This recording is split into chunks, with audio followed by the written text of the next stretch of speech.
आज हम सीखेंगे ट्रिगोनोमेट्री के बारे में, जिसे हम हिंदी में त्रिकोणमिति भी कहते हैं। अब सवाल ये है कि ट्रिगोनोमेट्री होता क्या है। तो इसका आंसर है आपका, trigonometry is a branch of mathematics that studies relationship between sides, lengths and angle of triangle. मतलब इसका मतलब ये हुआ, देखिए जिस तरह से मैथ्स में ना काफ़ी सारे ब्रांचेस होते हैं, like algebra, arithmetic, geometry, graph, उसी तरह से ट्रिग्नोमेट्री भी मैथ्स का एक ब्रांच है जो क्या करता है, किसी भी ट्राइंगल के साइड्स और एंगल्स को आपस में रिलेट करके उसे स्टडी करता है। और बेसिकली इस चैप्टर में हम लोग साइड्स की मदद से कभी कभी एंगल्स को कैलकुलेट करते हैं, एंगल की मदद से साइड को कैलकुलेट करते हैं। तो बेसिकली इस चैप्टर हम लोग इसी चीज़ से डील करते हैं।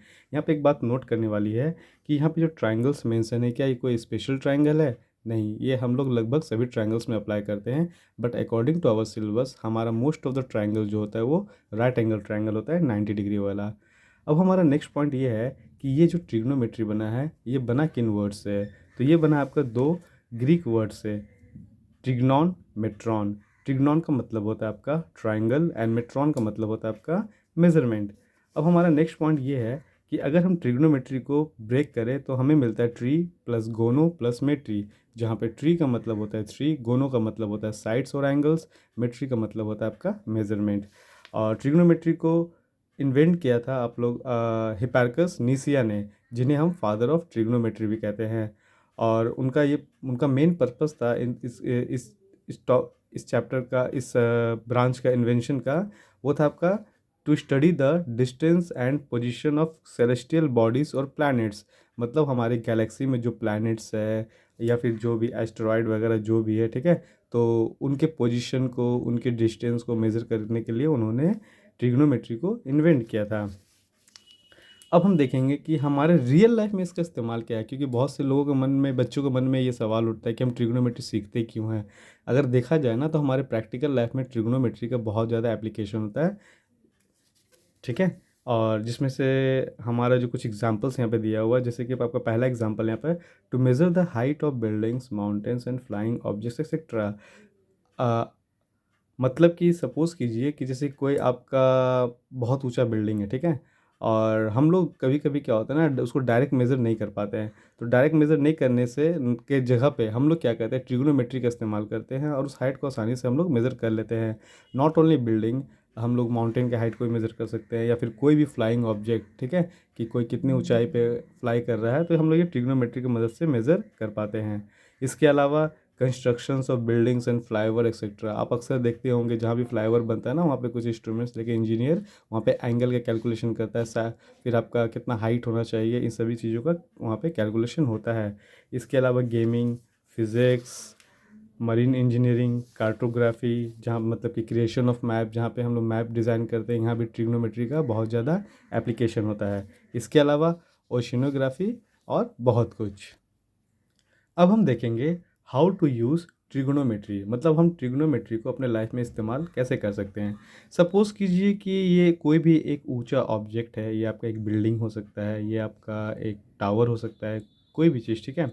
अब हमको इसका हाइट मेज़र करना है, लेकिन हम इसका हाइट डायरेक्टली मेज़र नहीं करेंगे, हम इसको इनडायरेक्टली मेज़र करेंगे इसके शैडो के हेल्प से, ठीक है।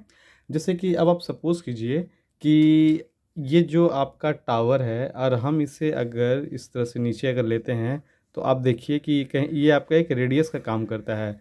और जैसे कि आपको पता है कि इस रेडियस से अगर हम एक सर्कल का फॉर्मेशन करें, तो ये जो रेडियस होता है ना, ये सभी जगह पर लगभग एक जैसा ही होता है, ठीक है। तो अब जैसे सपोज़ कीजिए कि ये टावर है और हमें इसका लेंथ कैलकुलेट करना है, ठीक है। तो एक बात और ध्यान दीजिए, जो भी इसका हाइट है, ठीक है, वो इस रेडियस के बराबर है। तो क्योंकि मैंने सर्कल को भी मैंने इस रेडियस के अकॉर्डिंग ही इसको हम रफली बनाए हैं, ठीक है। अब जैसे सपोज़ कीजिए, जब आपका सन का जब लाइट आपका इस पे डिफरेंट टाइम पे जब पड़ता है, तो वो हर समय एक जैसा नहीं रहता है। सपोज़ कीजिए जैसे कि ये सन जो है अपना पोजीशन चेंज कर रहा है, तो इसके पोजीशन चेंज करने से क्या हो रहा है आपका, इस टावर का या इस ऑब्जेक्ट का आपका शैडो का लेंथ भी ऑल द टाइम चेंज हो रहा है। बट एक टाइम ऐसा भी आता है जब आपका शैडो का लेंथ आपका टावर के लेंथ के पूरा बराबर हो जाता है। अब आप एक पल के लिए सोचिए, अगर आप इसे परपेंडिकुलर सोचो और इसे आप ट्रायंगल का बेस सोचो, और यहाँ से देखो जो लाइट आप एक जो खास एंगल से यहाँ पे आ रहा है, तो कहीं ना कहीं एक ट्रायंगल का फॉर्मेशन करता है, ठीक है। तो इसी तरह से हम लोग रियल लाइफ प्रॉब्लम को जैसे कि ये हाइट हो गया, बेस हो गया, और अगर यहाँ से एक लाइन ड्रॉ कर दे तो वो आपका एक हाइपोटेन्यूज का फॉर्मेशन कर देता है, ठीक है।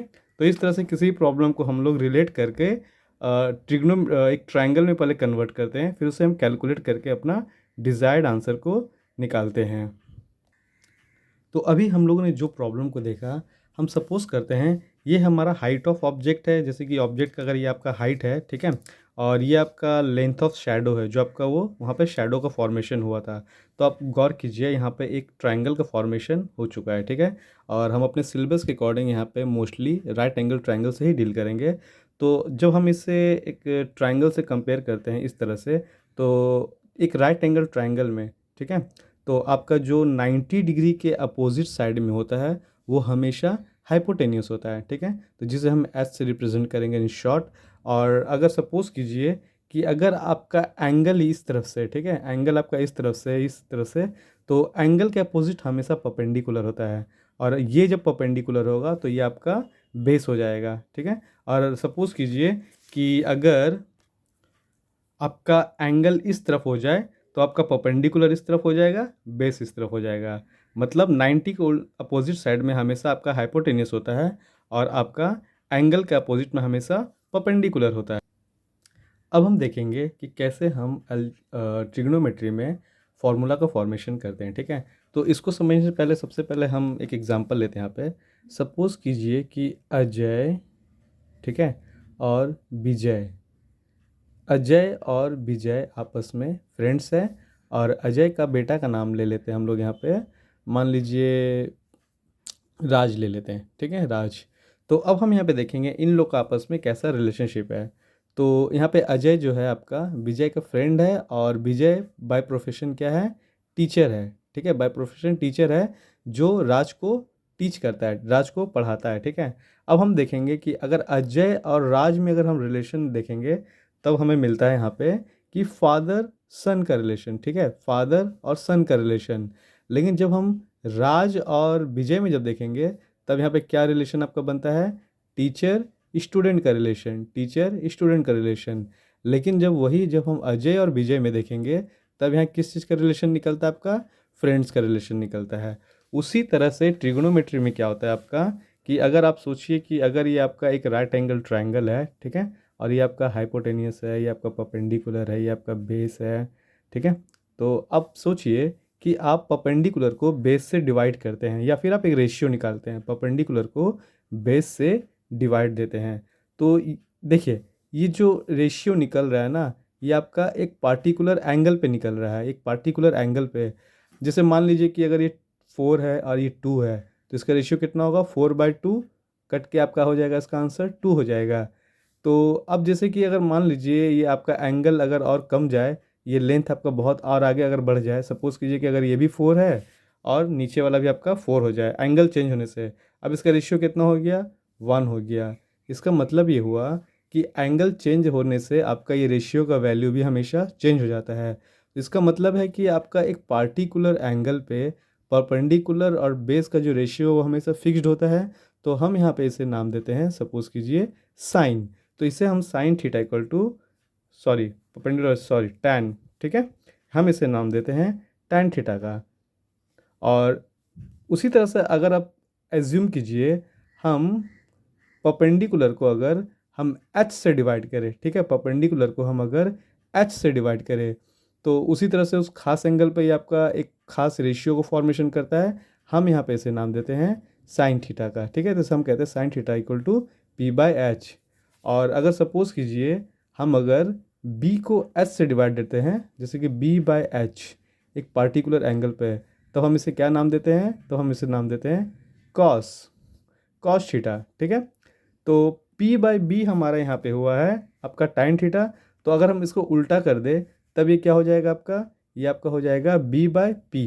तब हम इसे क्या नाम देते हैं, तब हम इसका नाम रख देते हैं यहाँ पे कॉट थीटा, ठीक है। तब हम इसका यहाँ पे नाम रख देते हैं कॉट थीटा। उसी तरह से अगर हम साइन को भी अगर उल्टा कर दे, आपका H अगर ऊपर चला जाए, P अगर आपका नीचे आ जाए, ठीक है, तो हम इसे इसका नाम देते हैं कोसेक थीटा। इसे हम कहते हैं कोसेक थीटा, यानी कोसेक थीटा यहाँ पर एक पार्टिकुलर एंगल पे इसका वैल्यू हमेशा क्या होता है, फिक्स होता है। उसी तरह से अगर हम इसे इन्वर्ट कर दें, H को ऊपर कर दे और B को नीचे कर दे, तब ये आपका बन जाता है सेक थीटा। अब यहाँ पे बात ये आती है कि देखिए यहाँ पे P by B, B by P by H by P, B by H by B. तो अभी जैसे हम पढ़े तो हो सकता है कि हमें ये याद हो जाए, बट आफ्टर सम टाइम हम कंफ्यूज होकर इसे भूल भी सकते हैं। तो इसे याद करने का एक शॉर्ट ट्रिक है, ठीक है।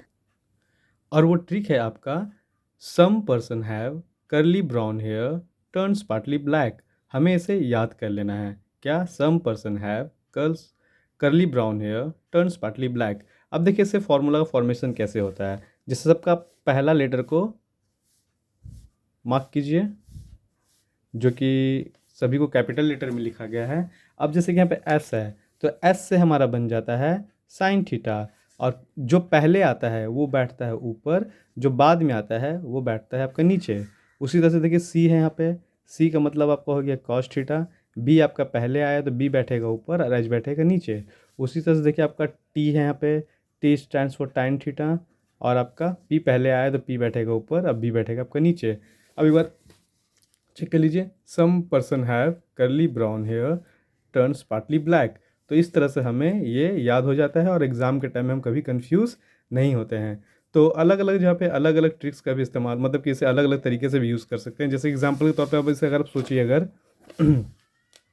पंडित बद्री प्रसाद हरी हरी बोल, ठीक है। पंडित बद्री प्रसाद हरी हरी बोल।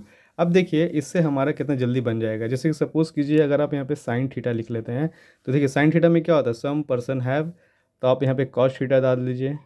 करली ब्राउन हेयर, यहाँ पे आप टैन थीटा दे दीजिए। टर्न्स पार्टली ब्लैक, और इसका इन्वर्स यहाँ पे कर दीजिए कोसेक थीटा। तो आपका देखिए कोसेक में आपका एच बाई पी होता है, और यहाँ पे आप सेक दे दीजिए, तो सेक में आपका एच बाई बी होता है, और यहाँ पे आप कॉट दे दीजिए, तो कॉट में आपका बी बाई पी होता है। तो इस तरह से ये फॉर्मूला हमें आसानी से एग्ज़ाम के टाइम में हमें याद होता है। इस वीडियो में इतना ही। इसके बाद वाले वीडियो में हम टॉप 38 फार्मूला को ड्राइव करेंगे। और जो और एक बात आपको बता दें, आपको लग सकता है कि 38 फार्मूला, बट ये सुनने में है, बट आप जब इसको देखिएगा करिएगा ना तो आपके लिए बहुत आसान रहेगा, आपको देखते ही याद हो जाएगा, ठीक है। और ये पूरा ये जो आप अभी थ्योरी पार्ट आप जो देख रहे हैं ना, ये आपका ये सिर्फ सिंगल चैप्टर के नहीं है, चैप्टर के लिए नहीं है। आपका जितना भी ट्रिग्नोमेट्री में चैप्टर्स है, जैसे हाइट एंड डिस्टेंस हो गया, आइडेंटिटीज़ हो गया आपका, फिर कॉम्प्लीमेंट्री एंगल हो गया और एंगल कैलकुलेशन हो गया, तो सारे में आपका ये एक सिंगल थ्योरी ही आपको लगेगा और आप बहुत ही आसानी से सभी को कैलकुलेट कर पाएंगे।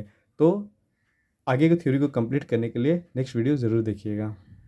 Thank you. अच्छा, एक बात और जिसे ऐड करना बहुत ज़रूरी है, जैसे कि यहाँ पे साइन थीटा है ना, तो साइन का जो फुल वर्ड होता है वो आपका होता है SINE, साइन, ठीक है। और आपका जो कॉस का जो आपका फुल वर्ड होता है वो आपका होता है कोसाइन। और आपका जो टैन का जो फुल वर्ड होता है वो आपका होता है टैनजेंट, टैनजेंट।